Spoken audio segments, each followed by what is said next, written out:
To conclude the symposium, we could not have asked for two better speakers. With his late wife, Trish, George Vradenburg co-founded Us Against Alzheimer's. He's also the founding chairman of the Davos Alzheimer's Collaborative, a founding member of the World Dementia Council, and previously served as the chairman of this wonderful Phillips collection where we are sitting today. He also was previously chief counsel at AOL and CBS. As a young congressman, Ed Markey gave voice to Jimmy Anderson, his mother, Ms. Ann Anderson, and families affected by TC contaminated water in Woburn, Massachusetts. As a senator, Edward Markey has been a tireless advocate for clean water, food, and air for all Americans. His work reforming chemical safety legislation laid the foundation for the EPA's proposed ban on TCE 42 years after Jimmy Anderson's death. Over 50 years of public service, few have protected our environment or improved our health as much as Senator Edward Markey. Thank you.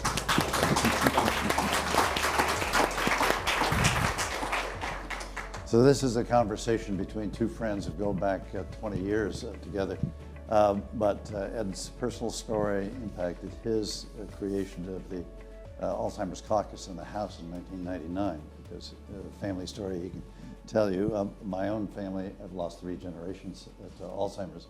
And so a lot of the passion that derives from all this, as you can sense from this room, comes from people who've actually been impacted by this disease in their families. So it gives me great pleasure to be talking to Ed Markey here with you about his work on climate change and on Alzheimer's, and more generally, how we in the Alzheimer's community have worked the policy process that Ed has so ably led for 25 years now, and how that could be applicable to Parkinson's.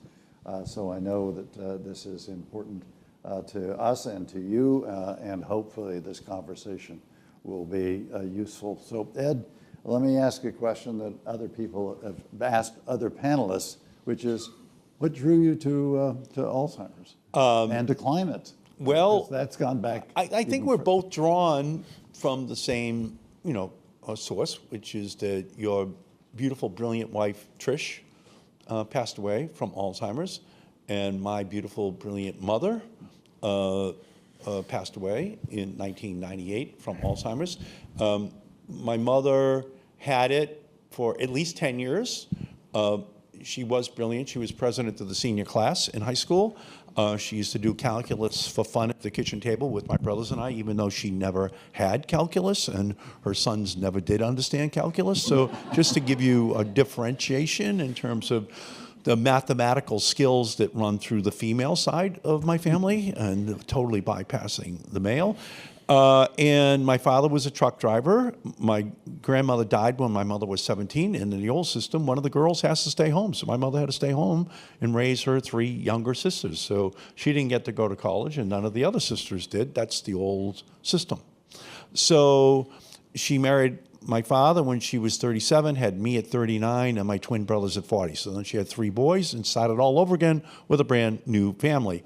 And she married my father, the milkman. So we had my father monosyllabic, my mother polysyllabic, who could translate Latin on sight and do calculus for fun, even though she never had it. And when she contracted Alzheimer's, my father said, Eddie, if the strength of your brain determined who got Alzheimer's, your mother would be taking care of me right now. But that's how terrible this is, and all of her sisters got Alzheimer's as well. Now, there are some statistics that say 2/3 of all Alzheimer's patients are women. Very high differential, though, between male and female. And we need more money to get the research done on that. What's going on? Why is that the case? Huh? We just have to find that out. There's just so much that we don't know. And my mother would always say to me when she was disappointed in me growing up in Malden, in this blue-collar community, that I just had to learn how to work smarter and not harder. And then she would say that being disappointed with me at 10 or 11 or 12, that she and my father were going to donate my brain to Harvard Medical School as a completely unused human organ. Okay, so that's what she would say.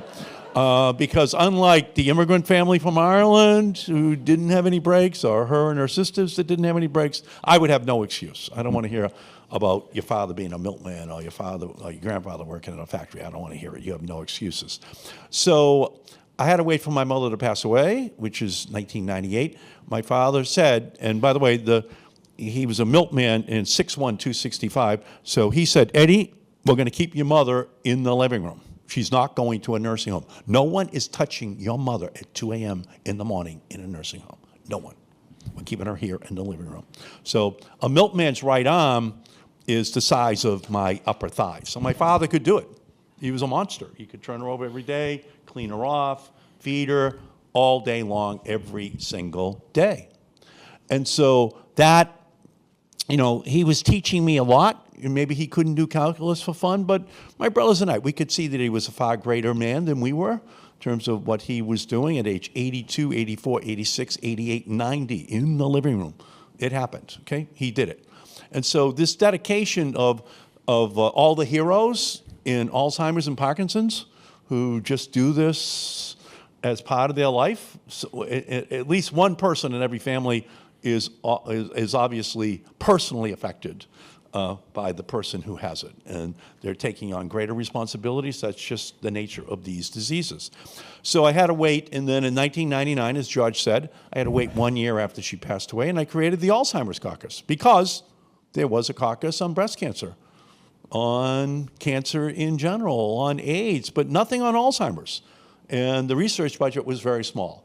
So I decided to create that group. I got Chris Smith, who was a Republican, and over in the Senate, it was Hillary Clinton as a senator, and it was Senator Collins, Republican from Maine. So we just started. Now we have a couple of hundred members who are part of this caucus.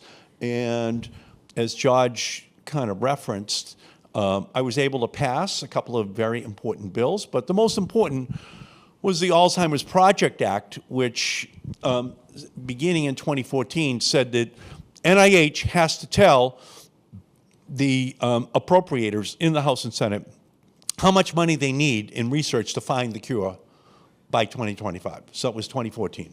So that year it was like 450 million. This year it's going to be 3.7 billion. So it's already been about 25 billion, and we didn't find the cure yet. So Susan Collins and I are going to get that reauthorized to 2035 and add another 50 billion to make it a $75 billion program for us to be able to accomplish that goal. And Parkinson's needs the same kind of attention, same kind of focus. It's all about the brain. It's all about what is happening in the brain, and we need to do more research. And I analogize it to the movie Apollo 13 when there's a fire. There's a fire, and now they've lost control. And Tom Hanks has to figure out what to do to get the mission back. And they jerry-build from all these separate parts that they can fix what is wrong. But they have to do it almost on an experimental basis because of this fire. And the same thing is true for the fire in the brain. That is Alzheimer's, that is Parkinson's, huh? We have to jerry-build what this solution is going to be, how we're going to be able to solve this problem. Because, as you all believe, so didn't Tom Hanks, that failure is not an option, right? We have to find a solution. We have to get this mission to the mind that was the Apollo mission to the moon. And we have to just find a way of accomplishing that goal. So I just want to begin by thanking all of you for everything that you do on this mission to the mind, which is absolutely the mission of our time. So Ed, as he indicated, drove this massive increase with Republicans. And so this is one thing that has been stable throughout the efforts here. It has been bipartisan. It is a disease that affects, in our estimate, roughly a half of American families in terms of either a member of the family or a close friend with the disease. Parkinson's is not far behind. And so what it turns out that when you talk to a Republican, you talk slightly different language. So I'm a Republican, my wife is a Democrat. We styled ourselves as the Alzheimer's Party as we went into these offices. When we went into a Republican office, we did one piece of paper which showed the cost to the federal government of taking care of people with Alzheimer's, let alone the caregiver costs of families, and the amount of money being spent to try and solve the problem. So it looked at the United States government as an economic actor and basically persuaded a number of Republicans that this is crazy, in addition to their personal passion, in addition to their concern about the social impact on American families. It was simply the same thing that's happening in Parkinson's. The costs of care are driving this up, and the cost of research that is trying to solve that problem. Any CEO with a problem this big, and this is how much they're investing to avoid that problem, should be fired. So we kept going to the offices and said, you guys should be fired. And so that was something that Ed was so terrific at, because he always went with a Republican. And every time you can find people with personal impact, but you can also find the economic arguments, the social arguments, but the powerful arguments. So Ed, to your credit, you were regarded as a progressive Democrat, appropriately so, but nevertheless always willing to work with the Republican to make sure that you get things done. So. Well, thank you. I'm also under a lot of pressure because I represent Massachusetts, the Bay State, but we also think of ourselves as the brain state. So, you know, Kendall Square is where every biotech firm in the world is in Kendall Square because of all the brain power up there, and just investing in and thinking about all of these issues. And it's not a red or a blue disease. It's something that that we have to solve, both Parkinson's and Alzheimer's, on a bipartisan basis. And again, George is mentioning the economic cost. If we don't find the cure by 2050, the Medicare and Medicaid budget per year, just in paying for all of the people that have it, will be equal to the defense budget of the United States. So right now it's about a third of the defense budget, but if all of the projected people who could get this disease, who are baby boomers, then we're looking at a budget of, in today's constant dollars, of about $800 billion will be the expense to the federal government. So, as my mother would say, work smarter, not harder. Find the cure. Do the research, you know? Do the breakthroughs that are going to be necessary to avoid what are going to be absolutely astronomical costs. So now the Parkinson's community has in the House and the Senate a pending bill to mimic some of what you were able to accomplish with Alzheimer's. An overwhelming vote in the House. It's now pending in the Senate. What do you think of a national plan to prevent Parkinson's? Well, of course, I love the fact that they're modeling it upon my bills in 2010 and 2014. And so I 100% support your legislation passing so that we can put Parkinson's on the same track as Alzheimer's. Yeah.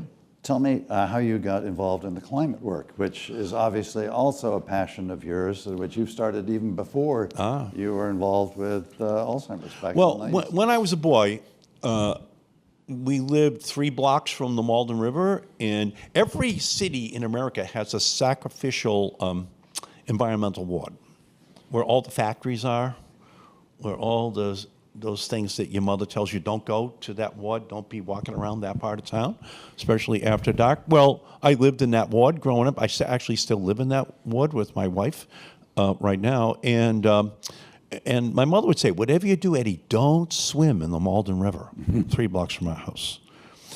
Because it was black with a kind of a pre-Jimi Hendrix purple haze over it.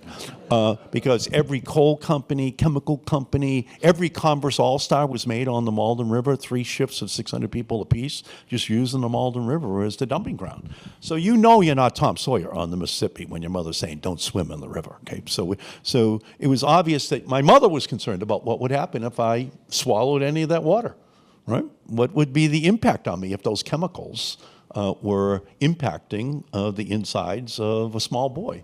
And we know that that same thing is true today for lead exposure for children. We know it has impacts on the brain. I actually, for 12 years on my staff, I had an endocrinologist, a brilliant woman who now is vice president of the Robert Wood Johnson Foundation, just explaining to me how these chemicals can lead to a misspelling of the genes with exposure to chemicals. So we know that there are things in the air, in the water, in the food which we're eating. There's something that is affecting us as a people. We know this. My wife, Assistant Surgeon General of the United States, two-star admiral, and a physician, always says quite clearly that Japanese women contract breast cancer at a much, much lower rate than American women. But Japanese women contract breast cancer at the same rate as American women in the first generation that they lived their whole lives in the United States, meaning it's something in our water, in our air, something in our food, something we're doing to ourselves that's affecting, us, that leads to much higher incidence of breast cancer here than in Japan or other countries. So we know that there are clues, and climate change is accelerating this. It's putting more and more of these dangerous elements up into the atmosphere, which can have a profound impact upon us. And it is absolutely imperative that we put the preventative care in place. The planet is running a fever. There are no emergency rooms for planets or for the individuals who are affected by it, and we have to put the preventative measures in place. So it's not unlike the Apollo 13 mission. We have to save the planet, and in saving the planet, we'll save people from being exposed to these dangerous elements that otherwise will be in our society. So let me ask you, other than not swimming in the Malden River, how do we get at those environmental toxins and or food toxins as a policy matter? How do we get at this problem of extensive environmental and food toxins? Well, I had a woman come in to visit me, and they made reference to it in 1979, 1980. She came into, this is my 48th year as a member of Congress. And my 48th year as a member of the Environment Subcommittee. I've gone to 48 years of hearings on this. But one of the most powerful things that ever happened was Ann Anderson came in to visit me, and she had her little boy, Jimmy. And she said that she had gone door to door to door to door to door to door in her ward in Woburn, Massachusetts, and she had found 7 or 8 of the boys with a leukemia. And she wasn't getting a response from the city. She wasn't getting a good response from the state. She wasn't getting a good response from the EPA. Could I help her? And so, yeah, it turned out that all those companies were just dumping the chemicals into the water, into the land. And it was seeping into the water, and these children were exposed to it. So it became the Pulitzer Prize-winning book, A Civil Action. It became nominated for an Oscar movie that Robert Redford did, A Civil Action. And what they did was they made the hero out of the lawyer bringing the case against. But you know who the heroes were? Ann Anderson and all the mothers. Because the mothers knew there was something going on here. The mothers knew. And I asked them, it's easier just to make the lawyer the hero. I said, yeah, but it's not an accurate story. The lawyer didn't show up for 2 or 3 years. The mothers found it. They knew something was wrong with their children. And so I worked on that issue. That TCE was the lead chemical. And I had another woman on my staff for 17 years, and President Biden has named her the head of all toxics in the federal government at the EPA. And so she announced 2 months ago banning TCE, but now also banning asbestos, and she's working on banning lead. So these 2 women, the endocrinologist and this biochemist, these 2 women are now the powers, in charge of toxics, to be able to bring the clamp down, because the evidence is absolutely incontrovertible of the impact that these chemicals have upon the endocrine system, the computer system of our bodies that then have a misspelling of the genes that result in these diseases affecting people in our country. There's a fair amount of conversation here about industry's ability to resist, setting up scientific SWAT teams in order to resist all of this clear evidence. They come up with their counter evidence. How does one resist the natural inclination of industry to try and protect its ability to put toxins into these products for either economic or other kinds of presumably economic reasons? You know, there is a political force which is out there, driven by families and the impact on them. Actually, Mihal, that is the biochemist, she was very concerned about what toxins that could actually be in the child, the child cereals, the child, the applesauce. And turns out she was totally right. Okay, a lot of these companies were using containers that actually, had chemicals that were, treated the insides of these bottles or these cans that could have a potential adverse negative impact upon children. So it's not going to be easy. It's not going to be easy. This is a major battle. On the other hand, the companies can find non-toxic materials to do the very same thing. But they're so used to the entrenched, the inexorable pressure of investment already made in a way of doing business drives the new decisions as well. And what we have to do is say, there's new ways of doing this. There's new ways of getting all of these things done that don't involve chemicals, toxic materials going into the lungs of human beings or touching the skins of human beings. So we're deep into this era right now, and these 4 Biden years are very important.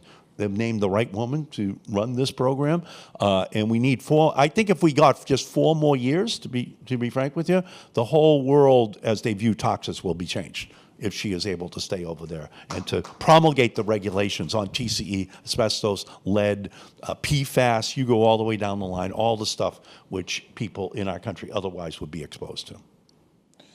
So we heard some presentation this afternoon. One of my colleagues, Vaibhav Narayan of the Davos Alzheimer's Collaborative, did a presentation here about our work in low and middle income countries.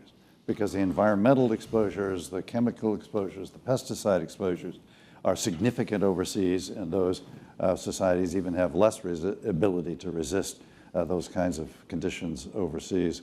I'm curious as to your thinking about whether the United States ought to be thinking globally as well as nationally as we think through all of these problems. Well, we're only 4% of the world. But we're the most important 4% of the world. We're the United States of America. We're the dominant scientific capital. And we have to look beyond our borders in the same way that President Kennedy set up the Alliance for Progress with South America, in the same way that the United States rebuilt France and Germany and Japan after World War II. There's always been a part of us that understands that the United States has a special role to play. And it's true for the future when we're talking about these diseases, when we're talking about the impact that poorer countries, poor individuals in those countries are going to be exposed to. By the way, in the same way that the poorest in our own society get exposed to it. Mm-hmm. Environmental injustice is endemic, especially in Black and brown and indigenous communities all across the United States. But those communities constitute entire countries when you're talking about overseas. So it's critical that the United States be the leader and that we're doing the research that can help them as well as us. And research in those countries can actually help to illuminate and look at issues in our country that might not be as front and center as they should be even right now. So I'm going to encourage a little lobbying right here, which is whether or not you would support a global fund for some of these efforts around the world. We've done this in infectious diseases. We have indeed, through reduction of childhood mortality and morbidity, we've been able to reduce the level of deaths from infectious disease. The number of deaths in the world today and chronic diseases, including these kinds of neurological diseases, is now greater than it is for infectious disease. So we were successful with our leadership, which started, interestingly, under a Republican president, George Bush, with his PEPFAR program. Right. You know, and so we've been able to do a great deal in infectious disease. Why don't we do something in the Global Fund with respect to neurodegenerative diseases? Well, and we absolutely should do that. And again, just coming back to climate change, the rest of the world knows that for 200 years we've been industrialized, and a very, very high percentage of the CO2 is red, white, and blue. And so as mosquitoes, animals, disease migrates with the heat and moves to places that it never was, much of it is a part of a legacy that the United States and Western Europe created, and that they have to suffer from it. So that then puts a concomitant responsibility upon us to help with the research that must be done.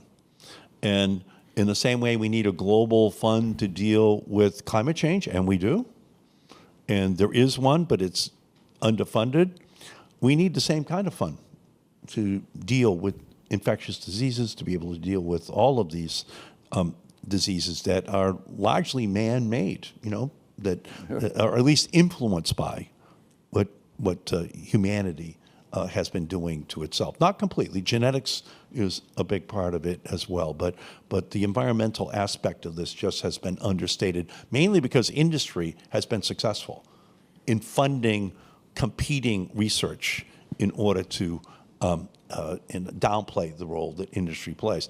And I was on the committee in 1994 when we had the historic hearing on tobacco with all the tobacco executives. And they were all just sitting there denying to us the role that tobacco was playing in disease in our society. And my father died from 2 packs of Camels a day. So I was taking that very personally that day. But they had all their experts just to kind of pretend that nicotine wasn't going to have a negative impact inside of human bodies. And the same thing is true today for many corporations across our country. And we need the research to be able to dispel the erroneous information which they seek to spread. Well, I want to finish just on the theme of bipartisanship. The proposed national plan to prevent Parkinson's, very bipartisan. National plan to prevent dementia and Alzheimer's, very bipartisan. Environmental stuff is different. I don't sense that there's the same sort of bipartisan approach to trying to eliminate the toxins and chemicals in our food and in our environmental exposures that we see with respect to research into these 2 diseases. Am I right or am I wrong? No, you're right. You're right. And it comes back to what I was talking about earlier with Mihal always arguing that there was an alternative technology, an alternative set of chemicals that were benign that could be used in order to serve the same purpose in food or in any other part of our lives. So yeah, there's no question about it. And so we're having this debate about climate and what are we going to do about it? And we're going to have Donald Trump just saying, drill, baby, drill. Just keep putting more oil and gas and oil out there and sending all of that pollution up into the atmosphere. And then, and I think this is where it's bipartisan, under age 34, there is a consensus. Young people, they've been going to science classes since the 1st grade. So they do believe that climate change is real. They do believe that their generation is going to wind up paying the bill for it.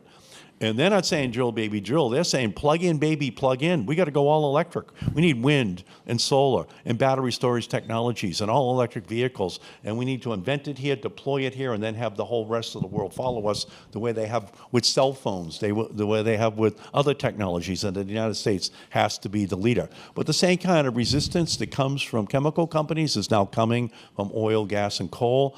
But we have enough definitive proof of the adverse impact on humanity if we allow this to continue. And our generation has a responsibility to be led by the younger people. The younger people are the leaders. They're the ones that are motivated and militating for changes, but you have to take on these huge profit-making corporations who want to continue business as usual. And I'm very confident that the day is going to be reached where children have to look to the history books to find that there ever were such diseases as Parkinson's and Alzheimer's, and all of you are the leaders partnering with the younger generation to get that done. Thank you all so much for everything that you're doing. Today, we've identified some of the likely causes of brain diseases. These diseases affect over 10 million of us, are the #1 reason for the 40 million caregivers like Senator Markey's father, threaten Medicaid and Medicare, and increasingly will kill many of us. As Senator Booker said, much of it is avoidable, most of it is preventable. 86 years ago, we confronted a polio epidemic and created a March of Dimes that prevented polio. 44 years ago, a mother found it unacceptable that a drunk driver could kill children, and soon 10,000 fewer of us were spared that fate each year. 37 years ago, a group of activists equated silence with death, changed the hearts and minds of Americans, and altered the course of HIV. These are gifts from previous generations. It's now our time to reciprocate. If we ask why Emma Reinhardt died from brain cancer, if we ask why Brian Grant developed Parkinson's disease, if we ask why Congresswoman Wexton developed PSP, if we investigate their root causes, if we ban toxic chemicals, if we hold wrongdoers accountable, if we protect vulnerable populations, if we give everyone clean air, water, and food, we will prevent brain diseases, suffering, and disability in our generation and for generations to come.